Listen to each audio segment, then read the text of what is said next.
بسم اللہ الرحمن الرحیم۔ شروع اللہ کے نام سے جو بہت مہربان اور نہایت رحم والا ہے۔ حضرت ابو سعید خداری رضی اللہ عنہ فرماتے ہیں کہ رسول صلی اللہ علیہ وآلہ وسلم نے ارشاد فرمایا، قیامت کے دن موت ایک بڑے مینڈے کی صورت میں لائی جائے گی، پھر ایک پکارنے والے فرشتہ پکارے گا کہ اے جنت والو۔ پکار سن کر اہل جنت گردنیں اٹھائیں گے اور ادھر ادھر دیکھیں گے۔ وہ فرشتہ ان سے پوچھے گا، کیا تم اس جانور کو پہچانتے ہو؟ وہ سب کہیں گے، ہاں یہ تو موت ہے، کیونکہ ان سب نے مرتے وقت موت کو دیکھا تھا، لہٰذا پہچان لیں گے۔ پھر وہ فرشتہ دوبارہ پکارے گا، اے دوزخ والو۔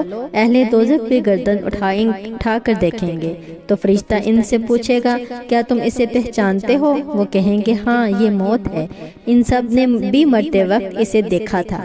پھر اسی وقت موت ذبح کر دی جائے گی اور وہ فرشتہ کہے گا، اے اہل جنت، اب تم ہمیشہ جنت میں رہو گے، تمہیں کبھی موت نہیں آئے گی، اور اے اہل دوزخ، اب تم ہمیشہ دوزخ میں رہو گے، تم میں سے کسی کو اب موت نہیں آئے گی۔